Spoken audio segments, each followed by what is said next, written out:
Welcome to GardenDC, the podcast about everything gardening in the Washington, D.C. and Mid-Atlantic region. I'm your host, Kathy Jentz. I'm the editor of Washington Gardener magazine, and we're aimed at gardening enthusiasts, people who grow everything from edibles to ornamentals, natives to exotics. If it grows in our area, that's what we talk about.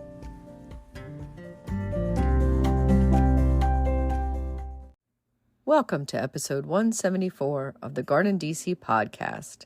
In this episode, we chat with Nancy Lawson, author of Wildscape and The Humane Gardener. The plant profile is on mock orange, and we share what's going on in the garden as well as some upcoming local gardening events in the What's New segment.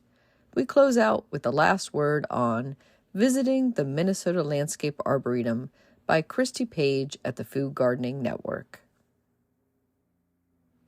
This episode, we're joined by Nancy Lawson. She is the author of Wildscape and The Humane Gardener. Welcome, Nancy. Hi, Kathy. Thanks so much for having me. Great to have you on. So I've attended a few of your talks. We've known each other for a few years, but I'm so happy to finally have you on the podcast. Yeah, that's great to be here. Thank you. So most of our conversation, we're going to focus on your newer book, Wildscape. But before we jump into that, we like to ask our guests here on the GardenDC podcast, were they born with chlorophyll in their veins and a green thumb? Yeah, so I was born to parents who were very into gardening. My dad was a plant pathologist, and his specialty was flowers. He ran the florist and nursery crops lab at the USDA. And so at a time when, most places, at least where we lived, I grew up in Bowie, in Prince George's County, it was almost entirely lawns, but my dad carved out his whole front yard with flower beds. And so I really, from an early age, appreciated plants, but I wouldn't say that I had much of an interest in it until I moved into an apartment and I wanted to put pots on my balcony and things like that. And I also, I wanted to say with the phrase green thumb, a lot of people will tell me, oh, I wish I could do what you do, but I don't have a green thumb, or I kill plants, and they're talking about house plants. And I think a lot of us have killed a lot of house plants over time because they're in such an unnatural environment, right? So I think I like people to not think that it's actually inherent to them. At the same time, I appreciate the question, but because I love hearing how people got into this. But I just wish we could get people to understand that plants actually, know how to grow too. They don't all need to be pampered like a house plant. So. Yeah, totally agree. And those that live best on their own are my favorite plants. Yeah, right. With the least amount of input. So that must be a wonderful childhood to grow up surrounded by plants and people who are immersed in the plant world. And for our listeners who are outside the Washington, D.C. area, Prince George's County is just north of Washington, D.C. And maybe you can describe for our listeners a little bit about where you're gardening now and kind of where you're located and what that climate and soil is like. Yeah, so I'm in Sykesville in Howard County, which is, we're sort of, about an hour from DC and a half hour from Baltimore, sort of rural, and kind of, rural sprawl, I guess I would say, is our community now. But when we moved here, it was a little over 2 acres of mostly lawn surrounded by a wooded edge. Behind us, there's a stream, and our neighbors have, trees between the houses. And so it was sort of a blank slate. There were things like Bradford pears here that the previous people had planted, but not much else. And so one of the things that over time I've done to try to learn about what could grow here is just to see what comes up. And sometimes that was out of just getting busy and not actually, paying enough attention to the vegetable garden or something like that. And then sassafras trees would come in and things like that. Some of it was intentional, where we would just leave certain areas, because it is a big space in the back, uh, leave certain areas unmowed. Like my husband would mow around big circles that we let go. And then we would see different types of blue stem grasses like broom sedge come in, different native forbs that thrive on disturbance, like the field asters and such. And so that was a way of actually learning about the soil too, to see what types of plants really either were already here in the seed bank or were brought in and could grow well. So now we have, it's there's a lot of wooded area that just came in on its own, and that's really exciting. But then I also plant a lot of, also particularly shrubs. I've been focusing on the last few years because we don't have much of that middle layer around here. In a lot of places, people will plant a few trees, but mostly they just mow giant lawns. So there's no kind of refuge, cover, and such for the birds and other animals. And so I think you're zone 7, correct? Yeah, I mean, when we moved here, it was 6B, 7A. So it's kind of, we're in Howard County, and the main urban center in Howard County is Columbia, very dense. It's a little warmer there. But because we're sort of far flung out, it's a little bit cooler. So I'm not really sure. I guess with the new categories that just came out, maybe we're solidly 7. Mm-hmm. I haven't really I was looked gonna at say, it. I bet you are, because some of us moved up a half zone with the new map from the USDA that just came out for their zones. But we already Yeah. knew, probably we were already at that. It was just that they Yeah. confirmed it. Yep. Yeah. Um, so in your background, we kind of skipped over how, we had your upbringing surrounded by plants, but what career path you chose? Was it a green career path? No, actually, so, I was already into writing. I mean, it was one of those things that in school, that's the main thing that I was good at. So that's why I decided to pursue that in college, and I majored in journalism. And then I worked for newspapers for a while. And then I went to, it was sort of like around 27 years old, and I wanted to get out of that kind of daily grind. I was always interested in exploring topics more in depth, and my friend brought me an ad for a job at the Humane Society of the U.S., and it was as an editor at Animal Sheltering magazine. And so that was like a dream job to me. So I ended up being there for 16 or 17 years, and just worked on a lot of different issues, because that's a national organization that covers all different, like they have an urban wildlife department, farm animals, pets, and such. And so I worked on whenever I worked on the urban wildlife issues, I got more and more interested, because at that time I was also getting more interested in gardening. And we moved here. We bought our house in 2000, and I was really interested in some of the things I was writing about, like humane geese control. And people were kind of implementing these different strategies that seemed really intensive to me, like egg addling and shaking to prevent the eggs from hatching and stuff. But there was a company in Pennsylvania that was pioneering these kind of native plant buffers along the waterways, and growing these tall, sort of, they were almost like visible. They blocked the sight line on visibility for the geese. And then they wouldn't want to like set up shop and nest in an area where they couldn't easily see the water because they like to escape to it when they're molting and they can't fly as well. And that just made me think about the ways that we can use plants to help solve conflicts with wildlife. Mm-hmm. Not just to welcome them to the garden, but to try to, um, restore these kind of denuded landscapes to mitigate some of the problems that people have. And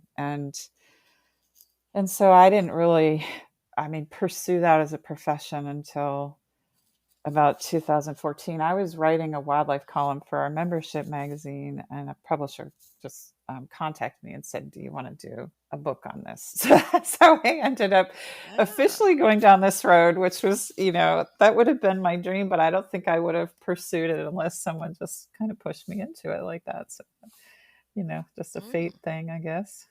Excellent. So that was your first book, The Humane Gardener, and that has a subtitle, Nurturing a Backyard Habitat for Wildlife and Wildscape. Is your second book, Trilling Chipmunks, Beckoning Blooms, Salty Butterflies, and Other Sensory Wonders of Nature. So let's first talk about the Humane Gardener a little bit. What is the definition, I guess, of a humane gardener?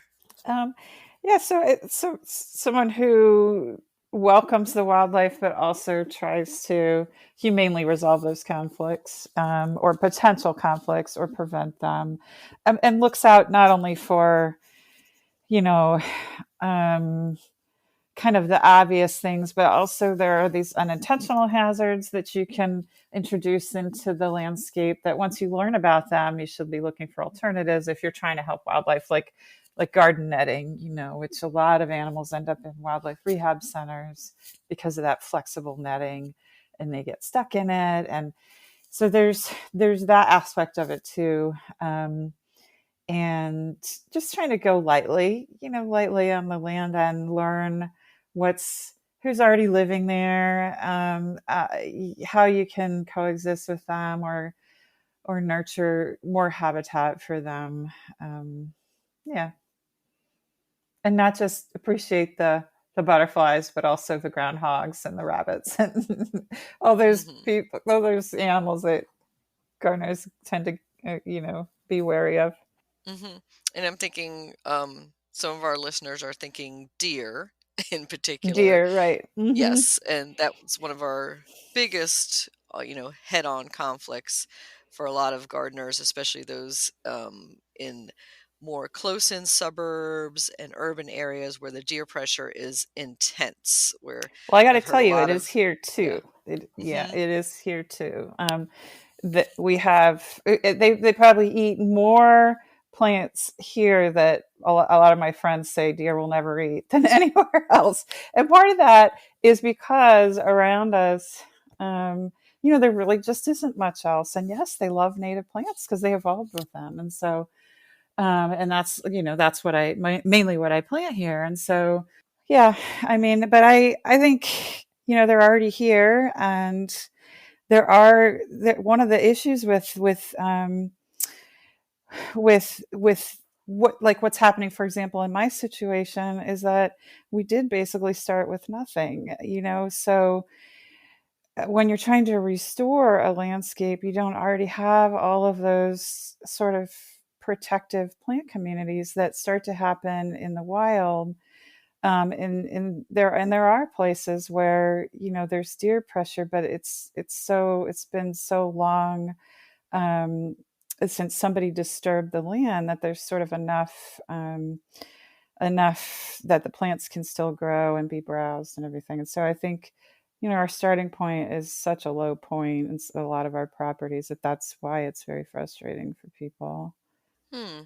And so when somebody comes to you and says, I'm not planting any more native plants or I'm not gardening at all anymore because of the deer, do you have any advice for them? Yeah, so, and sometimes people can't do the caging because it's like in their front yard in a very visible spot or something like that. But that is what I do when I first plant a shrub or a tree.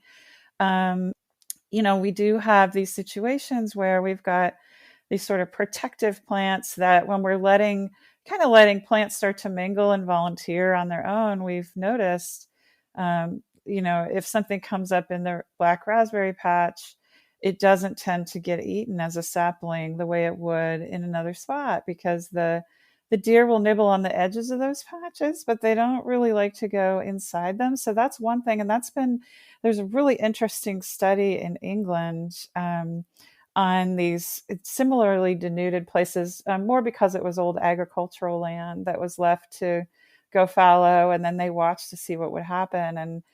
And the hawthorns and the brambles and all of that were actually really wonderful nurse plants for these larger oak trees and such. And so I think, when we're thinking about bringing those plants back, we have to think in terms of not just planting that one tree, but a whole community of plants around it. And so, I mean, the same thing with, I would say, if somebody's like, I'm never planting again because of the deer, well, okay, let's start with mountain mint, and that is the one thing here that they don't eat, and they won't eat things like bone set, the eupatoriums, because they have those alkaloids in them.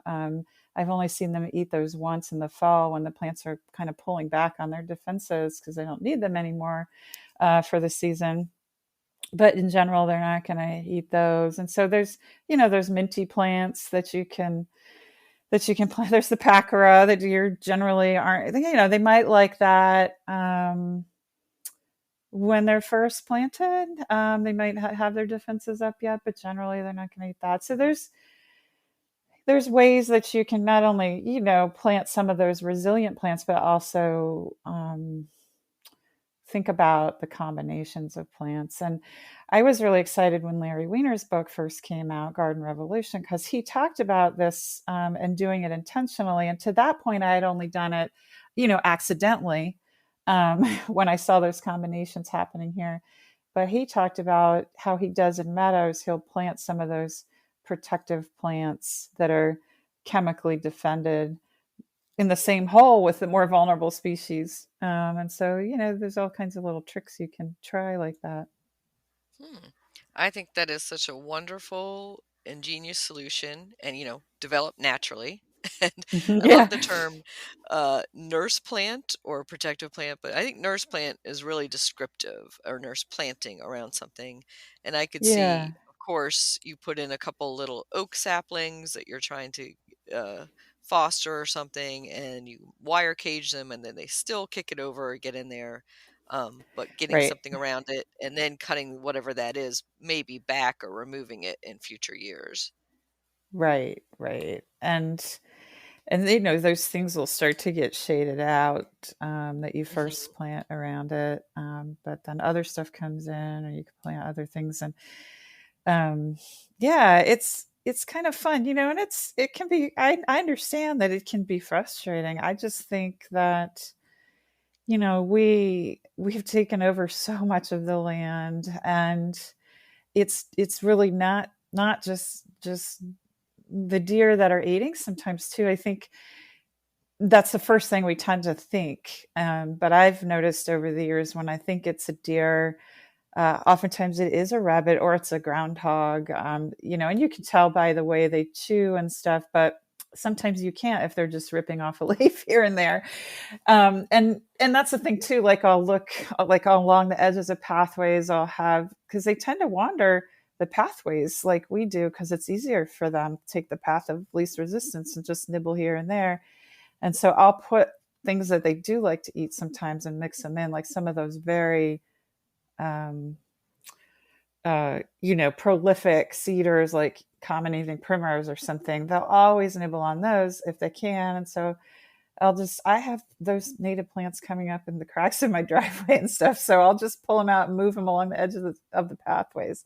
And that serves as a buffer sometimes. Hmm. Leaving things like pokeweed, which a lot of people don't like, but I think they don't get to see it when it comes into its full. When it really is allowed to grow, sometimes it makes the coolest hedge, or even just a big bush or something.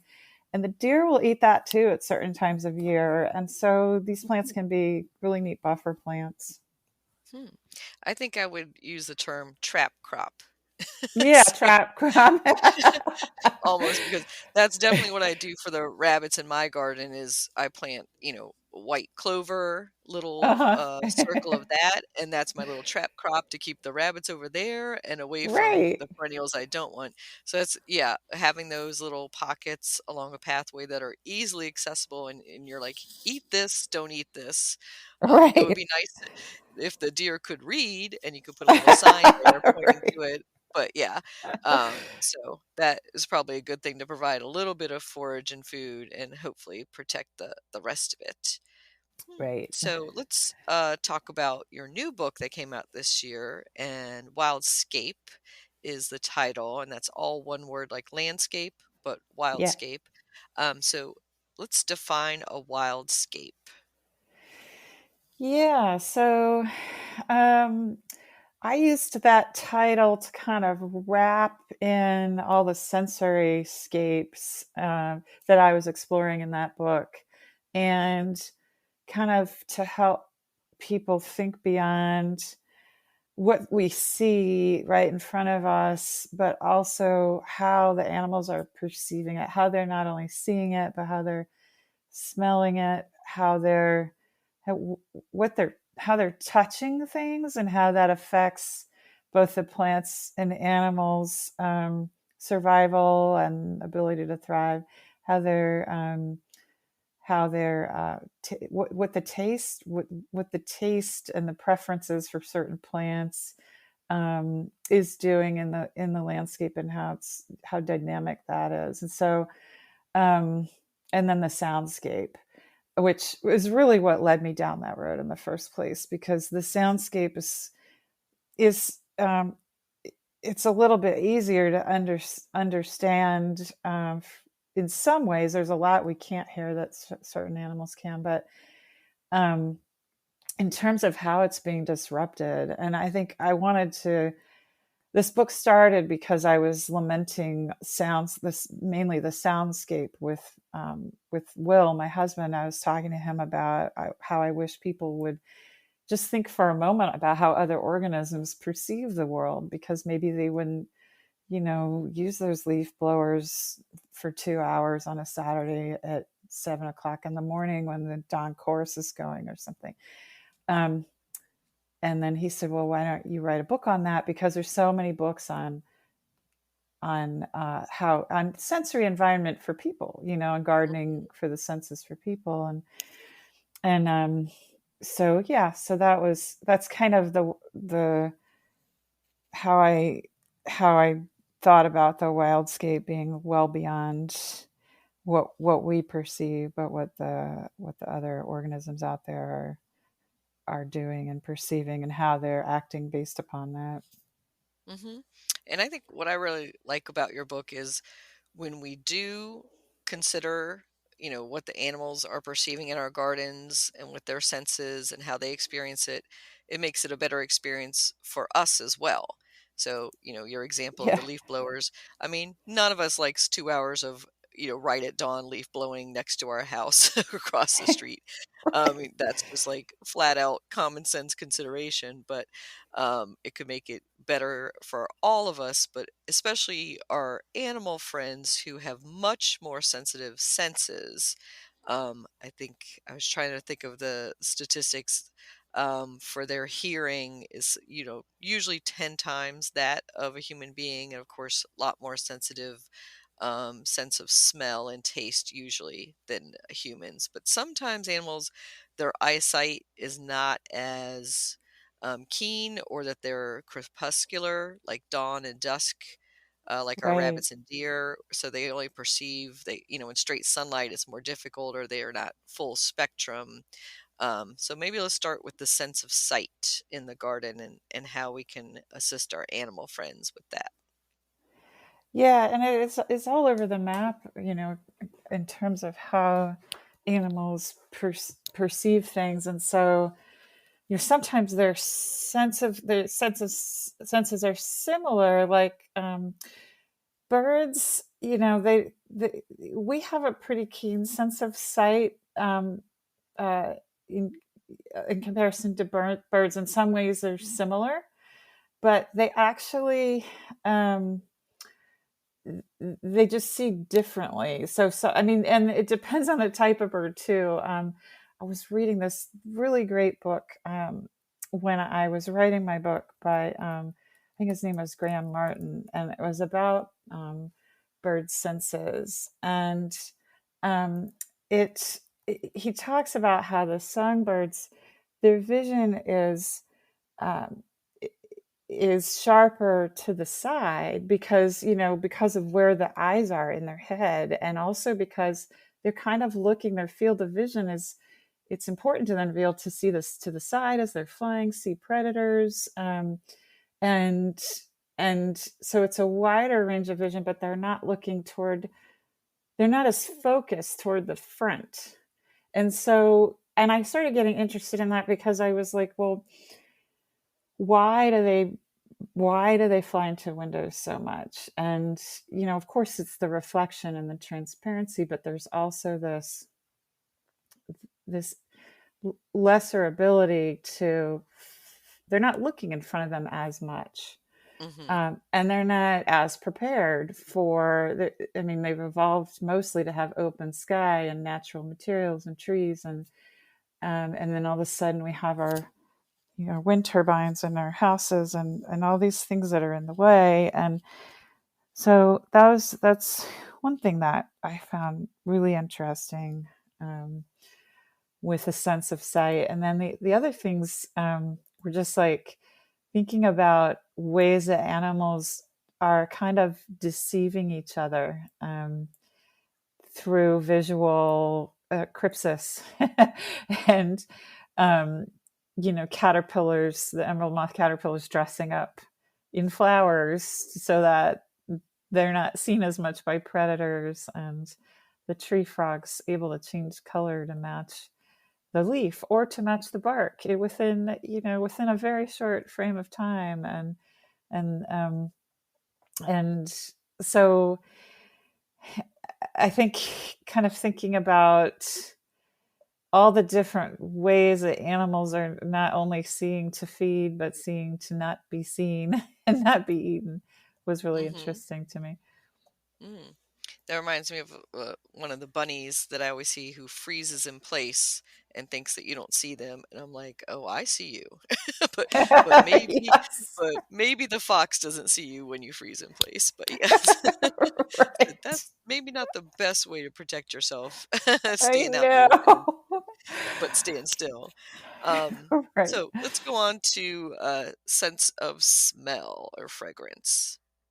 Yeah. So that I really was like, how do I think about this and write about this? Because I feel like even though we can detect a trillion different smells that's been found in the last, few years, I just feel like that sense is so dull in me. And while I can smell and really appreciate the incredible flower senses, which I think you talked about in a recent podcast, there's so many other scents going on out there, and they mean something so different to the animals. And so I kind of started by just thinking about how, again, they're kind of using these they're using scent either to hide or to repel predators,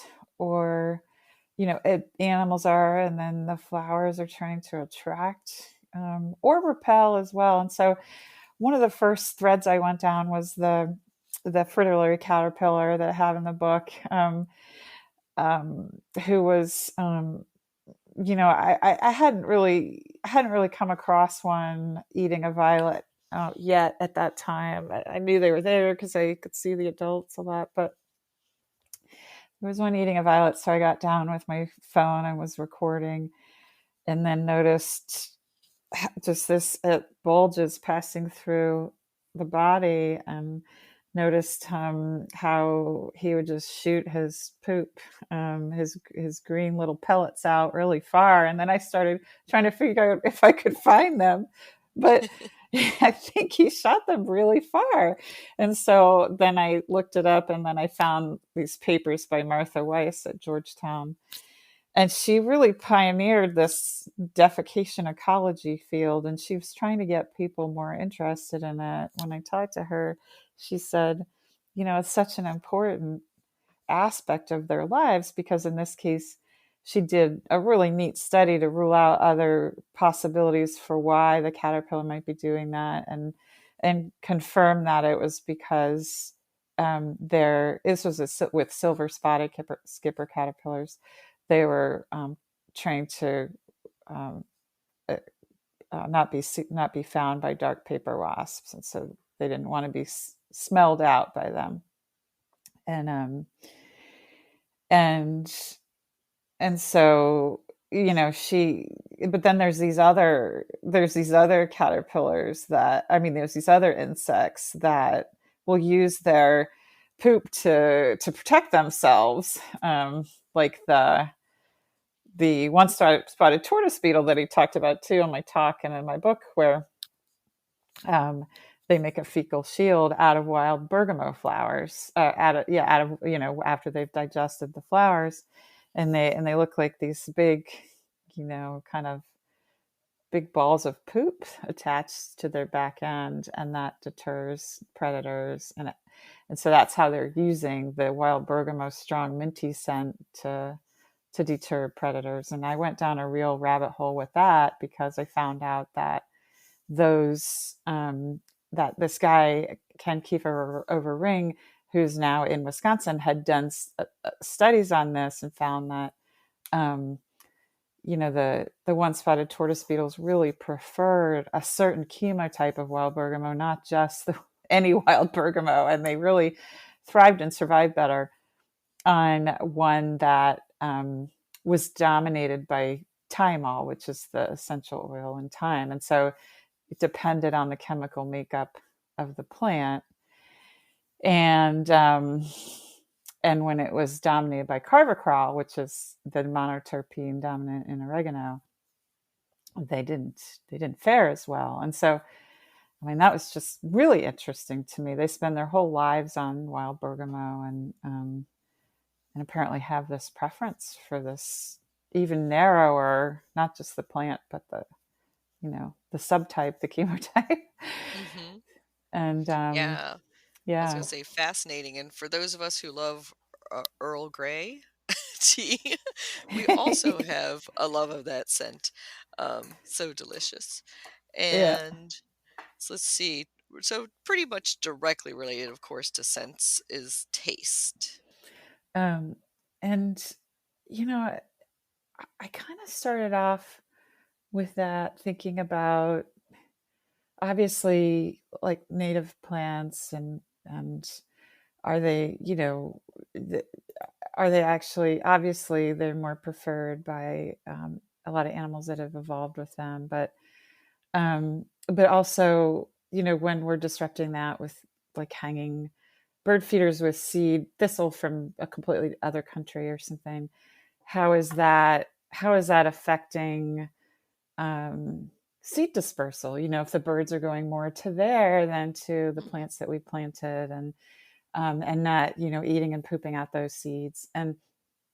But I also was thinking about things that people maybe get upset about animals just eating in general, like, of course, a lot of different insects going to the milkweeds, and I think the word has gotten out more about insects. A lot of insects need milkweed, and that even the ones that we consider maybe are just ruining it really aren't necessarily, or they have predators, like aphids have ladybugs, or they have other things attracted to them, parasitic wasps and stuff like that. And so I looked into those types of studies, because even though it's more out there now, I still see tons of people on social media, like oh my gosh, should I spray my milkweed or whatever? Because I want it for the monarchs. And it's like, no, these animals Mm-hmm. also need to use this. So, and there is research showing, that sometimes the more insects that are on it, the less likely a monarch caterpillar is to be preyed upon, right? Because there's more for predators and parasitoid wasps and such to eat and catch. Um, and then just kind of how parasites might help, like you know, um, things that we don't necessarily even think about because we're not seeing it, and um, parasites inside the horned passelis beetle, which is my just kind of. I just think they're the coolest little beetles. They're also called patent leather beetles, because they're so shiny, and Mm-hmm. and I only see them in the wood chips but they like living in rotting logs. And it's so neat to learn about their life history. The mother and father raise the young, and then sometimes the young will help raise the next generation. And um, they're really gentle. But there was this study about the time I was starting to work on this about the nematodes that live inside them and how they're totally harmless, except the beetles have to eat a lot more to feed these parasites. So they keep breaking down more and more wood, which is those beetles are decomposers. And so together the nematodes and the beetles are eating a lot of wood and doing a, good job for the ecosystem. And just see all these little interesting things like that. And then I also wanted to talk about how plants defend themselves, like we talked about earlier, from in the tastscape and from nibbling, like how all these different strategies that they have to defend themselves, and the chemical alarms that they can use to draw the predatory insects, or some of them will kind of retreat when they're getting nibbled, but they'll actually expand their root systems, and so you don't see that happening because it's underground. But and the other thing I kind of got interested in, I think I put it maybe in the in the scentscape in my book, but it's also part of the tastscape. So many of these things were overlapping. Was the Monarch RX project that evolved out of seeing monarchs going to dead leaves in my garden and extracting something from them, and then finding out that they're getting these paralyzing alkaloids from boneset and blue mistflower and other plants that have them, Hmm. and that the plants are actually have those PAs to deter browsers and nibblers like deer and rabbits, but then the monarchs have figured out how to commandeer those chemicals for their own defenses. So yeah, so that was just exploring these different interactions and the reason that I went down all these different paths was that I had to shorten what I was doing because there was a relatively small word count, and so I wanted to make the framework be like what, and it was during the pandemic. So what can you discover in your own place, and look at things through the lens of what I was seeing here, um, Mm-hmm. so that I had some stories to follow. And not, if I had tried to do a whole book on all the senses, and someone did around the same time, called An Immense World by Ed Yong on animal senses, and it's amazing, but it's a tome. Mm-hmm. Yeah, Yep. because he's a science writer, and he had a huge book to work with. So I can um, imagine. Yeah, and I would say, like a lot of us published authors, you are limited in word count and page count because, it's yeah, printed. It's not, if it's digital, you can, go on and on and on, right. as long as you pay for that bandwidth. So I guess it does bring us to the question of, is there any research that you would have liked to include in the book that didn't make it in there just because of page length or word count? And or did something come out right after the book, which inevitably happens, right? Some new research, you're like, oh, I wish I could have included that in my book. Yeah, I mean, and Ed has it in his, and it's and I so my my book was mainly the primary senses that we're used to hearing about with people, with the scent and sight and sound and touch and taste. But there is also, I mean, there are also just so many other ways of perception that we're just becoming aware of too. And so one of them is the electric fields around flowers. That research was just starting to come out, and that's another way that pollinators use to get cues from flowers, and whether someone has already been there and gotten the pollen and nectar for now, and that sort of thing. And somebody last year came out with a study about how fertilizers are disrupting those electric fields, and so bees weren't foraging as much on those plants. And it's the same thing, as it's similar to in the scent chapter, how I'd written about the fungicide studies on bees' ability to find some, like wild bergamot and some of the native flowers. And so the electric perception is really interesting, and then the magnetoreception, and birds perceiving magnetic fields and for navigation and things like that. And so that is a really it's been a difficult field with a lot of argument, is my understanding, and it's really interesting hypotheses for how different animals are perceiving the Earth magnetic field. But and it's known that they do that, but it's still not, there's some good theories. It's still not quite clear how what the reactions are there, chemical reactions and stuff. So those are things I didn't cover, that are also very important, to the perceptual world.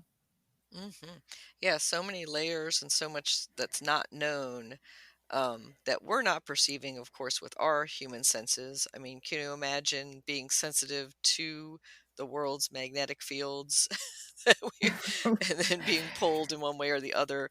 Oh, I got to go home. And I so know. that would And be so apparently, interesting. yeah, and in that other book, he talks about that, how apparently we can be. We just Hmm. don't know it, and maybe not as much, but yeah. So it's Maybe right, but that's what it's people call wanderlust or something like that. Maybe maybe. we're like being called and we don't know how to frame that, or it's been, out of our human experience for thousands of years. Yeah, and Interesting. maybe some of us are, it's evolved out of us, or we're born without it, because my sense of direction has always been terrible, and I'm like super excited that at this day of an age we have GPS and stuff like that. But Hmm. we might be different Yeah. by And, individual too. and like everybody, yeah, some are more sensitive than others, just like some creatures are more sensitive than others. So in Hmm. our last few minutes, I know you're doing a lot of work with HOAs, home home ownership associations, and civic associations, in the wildscaping field. And in Washington Gardener magazine, we profiled your sister. So we definitely have to Yeah. mention that and Yes. her Thanks work for doing in that. getting the Maryland law passed. So let's talk about that and spread the word a little on that. Yeah. So I had kind of done, some writing, like a lot of us had, on how to work with your HOA, because it's a big topic. Like, we're trying to get people to appreciate plants and make gardens, and then they get slapped down for it. And I had already been, um, you know, in my talks before this happened to Janet,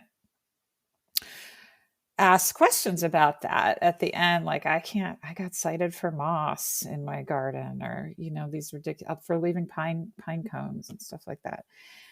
And so I knew that there were some ugly cases, but it was my impression that, and I still think you should start with, outreach and education if somebody starts complaining about your garden. But in Janet's case, it went from like 0 to 100 just overnight, somebody complained about our garden. It ended up only ever being one neighbor, and it was in Columbia, in Howard County, and she, she earnestly put up a sign and wrote a letter back saying, "Okay, I'll, I'll do some." We haven't pulled the weeds in a couple weeks, so I just did that, and explaining things to them why they're gardening the way they are, and it just turned into a huge. They not only didn't they came back with basically a letter all about how there's no place for an environmentally sensitive agenda in the community. The community was built only for lawns, and accusing them of wanting to attract birds like it was a bad thing, and so um, it was really difficult. We went to a hearing that was very much like a sham hearing, run by the hired lawyer at the time for the HOA. And so eventually there was no choice for Jana and Jeff, her husband, but to sue, because they were giving them citation after citation, and the lawyer advised, you need to do it first. And the HOA sued back. And then eventually, she won the right to save almost the entire garden. They had to do a setback of about, I think it was 6 feet from the sidewalk. But they could keep everything else. And we ended up, all they said was they had to plant green grass along the sidewalk. So we planted native sedges. We just did a little bit of fudging there. Yeah. Yeah. And then at the same time, there was a movement to well, she started going to environmental events and stuff to meet some of the people like Bee City, and meets and she talked to some legislative people, and one reached out to her and said, this is really terrible, and I think we should introduce some legislation. And it was just amazing, because we always hear that that's impossible, but somehow they figured it out. They modeled it on a law that was already existing in Maryland, related to solar panels, and they just did a Terry Hill and Jessica Feldmark introduced it and did a really good job of getting people on board. And I think because it was mainly a positive piece of legislation, it's not a ban, it's just like telling HOAs you need to allow, and it has language in the law that's really cool, like rain gardens, biohabitat gardens. She said stuff about wildlife, being wildlife friendly. And then there is something toward the end saying you can't require turf grass in cultivated areas. And so it's been really cool. There's been movement in other states. So Maine just passed a law the text is a lot shorter, but they took a bunch of text from the Maryland law. They called it a low impact landscaping law, the same language. And so there's been other states that have reached out, other people working on it. I think it's given people a lot of hope that there can be some movement. In Minnesota, they've just passed a thing. It's related more to the weed laws, but it supersedes all the local weed laws, which I think is amazing. Yes. And I think that was partly inspired by a case out there where a guy was put in the same situation as Janet by the local township. And it was an older guy, and it was really horrible. But so now, I think it's... And I think, with more education and stuff, I think those weed ordinances, so-called, that prevent any type of, whether you want to have edibles in your front yard or anything that's not turf grass, will start to convert those laws back to, the pre-1950s, 60s, when all of those were passed and came in. Right. Like, what? It's not been around for that long. Why can't we go back? It's just kind of bizarre how much it's taken hold. And, it was a certain mindset of a certain period, and then, I think now we've grown out of it, hopefully. Hopefully, yeah. Well, and thank you to Janet and yourself for persevering in this case and getting the law passed. And I think you're a hero to many for that.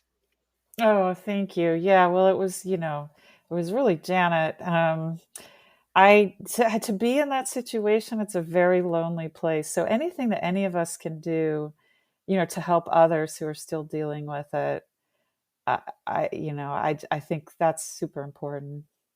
And so for our listeners who want to contact you and find out more, how would they do that? Yeah, so my website, humanegardener.com, has a contact form, and I monitor that regularly, so I'll get back quickly. And also, I'm on Facebook and Instagram mostly for social media, and messaging there is fine too. It's at Humane Gardener. Great. And we'll put a link to your website in our show notes as well at humanegardener.com.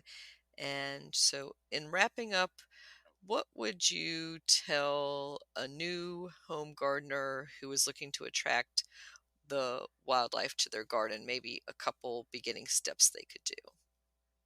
Yeah, I think maybe first, kind of taking a lay of the land and seeing who's already there, what plants are already growing, maybe some observation first, and then you can build on that. So sometimes people think, oh, I gotta rip all this out, but maybe there's already animals using it. Go slowly. Don't think that you have to rip out. For example, I still have a few non-native bushes because the birds use them for shelter, and until I have enough other ones, I'm not going to take that away, right? So but even though I like to promote planting natives for the wildlife, just going slowly and then looking at just starting a little bit at a time. You don't have to do everything all at once. Just creating one little patch of a few different wildflowers, or planting, a native shrub somewhere, and then seeing who comes and building on that. So I don't think everybody has to be overwhelmed right away. Great advice. Thank you so much, Nancy. Yeah, thank you. It's great talking with you.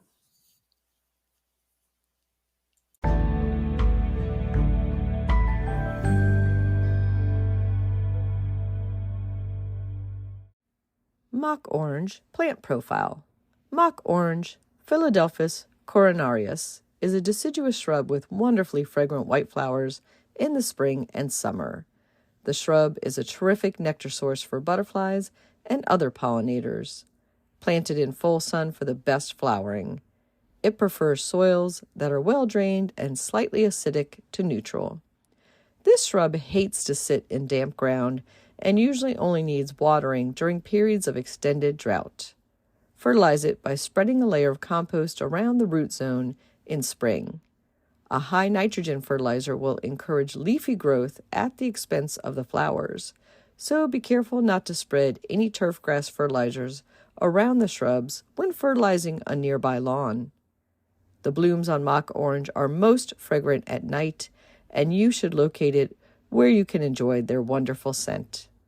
It produces flowers on new wood, so prune the shrub shortly after it finishes blooming each year.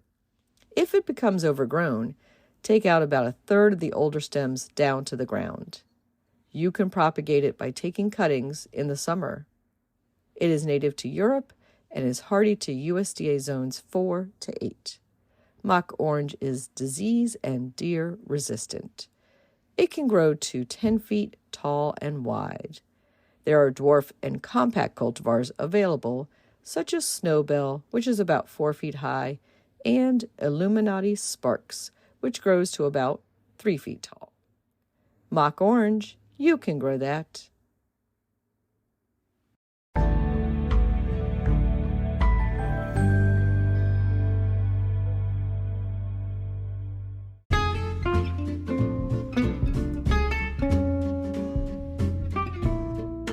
What's new in the garden this week? Well, last spring, I threw a handful of sunflower seeds onto the median strip between my sidewalk and the street, and they came up and they bloomed now in November. They're short little ornamental sunflowers about 3 feet tall, but they're looking really cheery there in the mid-November time of year. And I've cut a few to bring and have on my kitchen sink as well to cheer me inside. And speaking of November, listeners to GardenDC podcast in real time, note that we are skipping Thanksgiving week and we'll be back the following week. And I encourage you to listen to your favorite episodes again, or maybe to listen to some that you might have missed during that Thanksgiving break period. In the local gardening world, if you're in the greater Washington, D.C. Mid-Atlantic region, some events that you might want to attend include a poinsettia sale by the Horticulture Club at the Loudoun campus of the Northern Virginia Community College, and that is in Sterling, Virginia, and takes place on Tuesday and Thursday, November 28th and 30th from 11 a.m. to 5 p.m. There will be 16 different varieties.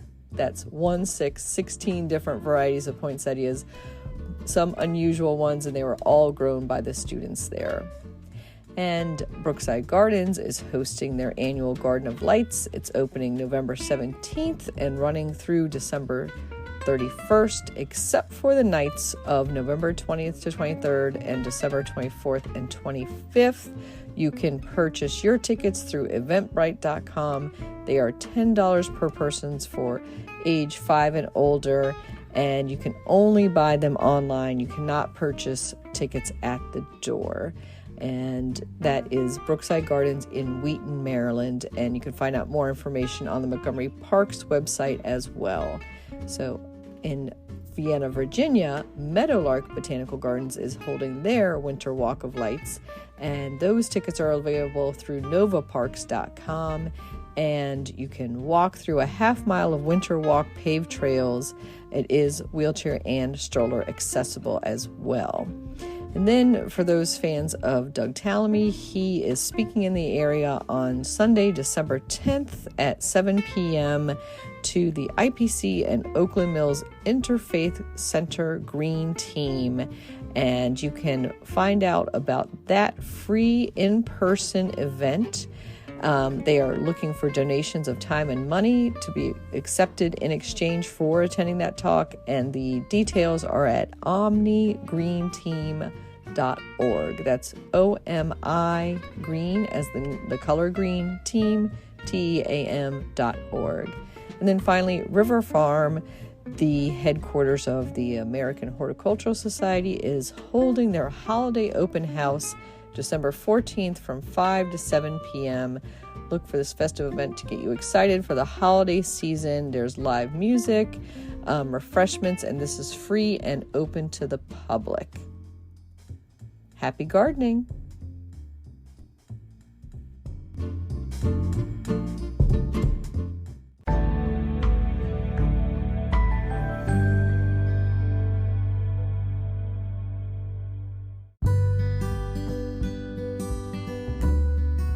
Well, hey there, garden lovers. This is Ray Eaton, founder of Discover Garden Tours. I'm here to invite you all to join us next April and experience the beauty of Dutch gardening and horticulture on our Discover the Netherlands tour. Please join us and speaker, author, and social media influencer Kathy Jentz for this once-in-a-lifetime garden adventure. We'll visit private and public gardens, flower shows and auctions, and much, much more. Highlights include the Keukenhof Gardens, Hortus Botanicus Leiden, and the Flora Holland Flower Auction. The tour dates are from April 16th through April 25th, 2024.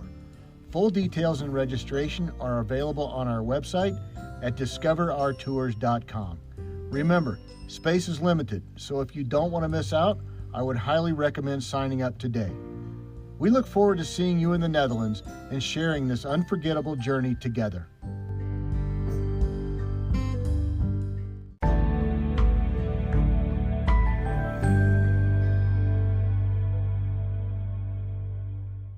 In the new book, The Urban Garden by Kathy Jentz and Terry Spate, you'll find dozens of inspiring and creative ways to grow flowers, shrubs, vegetables, herbs, and other plants in small spaces and with a limited budget. Whether you want to grow on a balcony, rooftop, front stoop, or a tiny urban patio, turn your growing dreams into reality and build a gorgeous and unique garden that showcases your personal style while still being functional and productive.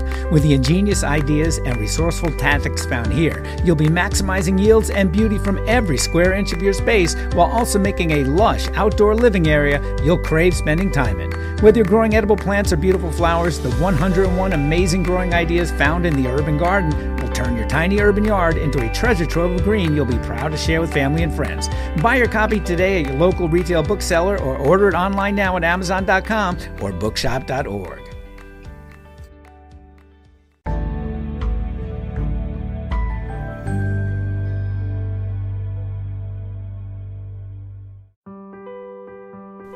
Get low-maintenance alternatives to lawns with the new book Ground Cover Revolution by Kathy Jentz. Reducing the lawn is among the biggest trends in home ownership, with an endless stream of homeowners looking for an eco-friendly alternative to a traditional, everyday grass lawn. In the last 3 years alone, over 23 million American adults converted part of the lawn to a natural landscape, and now are looking to do even more. The biggest challenge to adopting this new ideal of the perfect lawn is knowing how and when to replace your turf and which plants are the best ones for the job. Ground Cover Revolution is here with all the answers you need. Included are 40 in-depth profiles of plants that are perfect choices for replacing a grass lawn. There are options for sun, for shade, for dry and wet sites, and for various climates around the globe. There are choices that bloom, options that are evergreen, and selections that are deer-resistant. Author Kathy Jentz has also included an incredibly useful chart that gives you all the details on each of the 40 choices for quick reference and to make your ground cover selection process even easier. Whether you want to replace the entire lawn or just reduce the amount of land dedicated to turf, Ground Cover Revolution will help you usher in a new and improved idea of what a beautiful lawn should be. Available at bookstores now and also at Quarto.com, where you can get 30% off using discount code GARDENING30.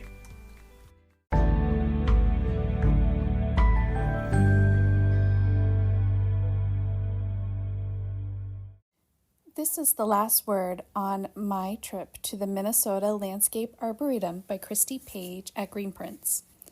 If you've never been to the Minnesota Landscape Arboretum, it is definitely a sight to see. Make sure you have allotted yourself enough time though. There are so many paths to wander down and exhibits to view in this 1,200-acre public garden.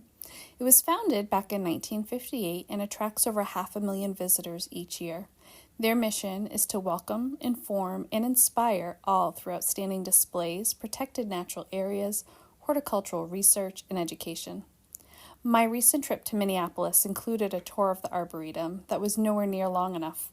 There are both paved and wooded trails, 28 specialty gardens, 5,900 unique species, cultivars, and hybrids, 44 plant collections, and many permanent pieces of art.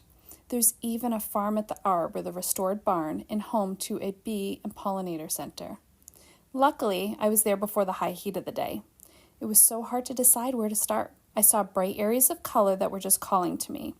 I started up the trail and realized that I was on the Peony Walk. The colors and varieties were so beautiful. There were benches along the way if you wanted to rest a bit and just drink it all in. I then wandered down through the rose gardens. There were over 400 varieties displayed. The perfumed air was heady without being overwhelming. I understood why there were so many pollinators flitting about. I definitely could have stayed there all day, but there was so much more for me to see. I continued my meandering to the Japanese garden. Here, I stayed for a few minutes to drink in the tranquility. The waterfall drew my eye and made me feel a deep sense of peace. It was hard to believe that there was even anyone else around. It makes me want to build one in my own backyard. Off to the side, I noticed the hosta glade. I love hostas. To me, they're beautiful and elegant, and they're also one of the first plants I ever successfully planted and nurtured. The varying shades of green remind me of a Monet painting. This is another place I could have spent hours. I continued walking and followed various paths through wildflowers, azaleas, and ferns. I found myself at a small pond where I searched and searched for sight of a frog, but was not successful in spotting one. I continued along the woodland paths and managed to startle and be startled by several animals. There was an adorable weasel that seemed to be peeking out and then scampering away every time I got near. All too soon, it was time to head back to the main building in an information session. As I was headed there, I saw a sign for hedge maze. Oh, I wish I had seen that sooner. That will be first on my to-do list if I am ever in the area again. The educational session was enlightening. They have a wonderful goal, and seeing how the Arboretum has evolved was captivating. I can see where their event space can be used for so many different things. There are several art galleries, but I just didn't have time to look. I did make a quick trip to the gift shop. They have a great selection of unique items, including stuff for fairy and gnome gardens. If I wasn't worried about what would fit in my carry-on for the flight home, there are several things I would have purchased. All too soon, it was time for me to leave. But I left with a feeling that I had seen so much, and also knowing that it was only a fraction of what was there to be seen. One of these days, I will get back there, and my first priority will be that hedge maze. This has been the last word on my trip to the Minneapolis, Minnesota Landscape Arboretum by Christy Page at greenprints.com.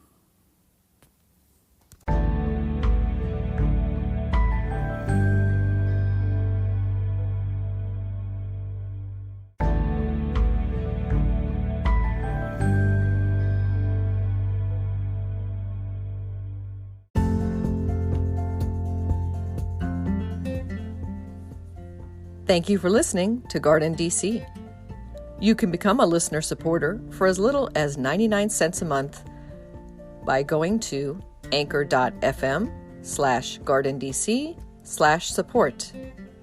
Another way to support this podcast is to subscribe to our monthly digital publication, Washington Gardener Magazine. To do so, go to washingtongardener.com. Thank you.